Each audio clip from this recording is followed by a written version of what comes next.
14 अगस्त के रोज सगी मां अपने दो कमसिन बच्चों को बाथरूम ले जाके उनका गला काट के उनको बेदर्दी के साथ मौत के घाट उतारती है। अपने दोनों सगे बच्चों को गला काट के कत्ल करने के बाद उन बच्चों के बाप अपने साबिक शौहर को फोन करके बताती है कि मैंने अपने दोनों बच्चों को कत्ल कर दिया है। और जब इस खातून को दौरान तफ्तीश पूछा जाता है कि तुमने अपने बच्चे क्यों मारे, तो यह बताती है कि मेरा बड़ा बेटा जिसकी उम्र 7 साल थी वो मुझे अक्सर कहा करता था कि अम्मी मुझे कहीं वहां पहुंचा दें जहां किसी किस्म की कोई तकलीफ ना हो। तो मैंने अपने दोनों बच्चों को वहां पहुंचा दिया है जहां उन्हें किसी तकलीफ का सामना नहीं करना पड़ेगा। इस अफसोसनाक वाकये की तफसीलात जब सामने आती है तो मुझ समेत हर पाकिस्तानी की रूह कांप उठती है। और आज के इस व्लॉग में इस अफसोसनाक वाकये की तमाम तर तफसीलात आपके सामने रखेंगे। नाज़रीन, ये अफसोसनाक वाकया कराची के इलाके दरख्शां थाने के हदूद में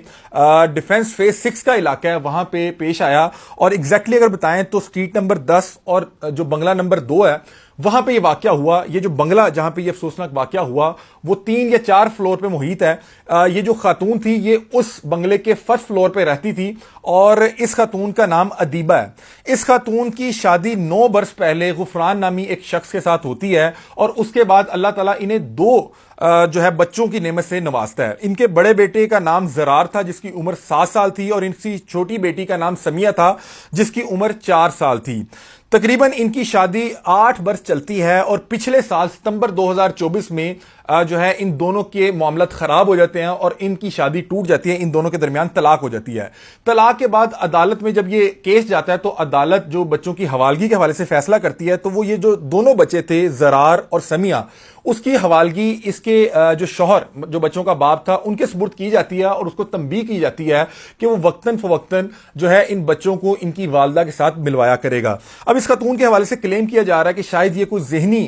मर्ज का शिकार है और ये किसी जहनी बीमारी में मुब्तला थी जिसके बायस इन बच्चों की जो सुपुर्दारी है वो इनके बाप को की गई थी और वो वक्तन फवक्तन बच्चों को उनकी वालदा से मिलने के लिए या मिलवाने के लिए किसी जो है मुलाजिम के साथ उन बच्चों को भिजवाया करता था और 1 से 2 रोज ये बच्चे अपनी वालदा के पास रहा करते थे, उसके बाद वापस अपने वालिद के पास आ जाया करते थे। इस खातून के हवाले से बताया जा रहा है कि एक तो इसको मतलब कि तलाक का भी सामना करना पड़ा और वैसे भी इसके जो है वो जहनी दबाव का शिकार थी। अक्सर ये डिप्रेशन में रहा करती थी और जिस रोज ये अफसोसनाक वाकया हुआ है उससे 1 रोज कबल 13 अगस्त को ये बच्चे जो है अपने वालिद के किसी मुलाजिम के साथ अपनी वालदा के यहां आए थे और इन बच्चों ने 13 की रात को ही शायद वापस जाना था, लेकिन इसकी मां के इसरार पे मतलब कि इन बच्चों की मां के इसरार पे इन बच्चों को यहां पे 1 दिन मजीद रुकने की इजाजत मिल गई। अब इस खातून ने किया क्या कि 14 अगस्त के रोज तकरीबन 12 से 2 के दरमियान इसने अपने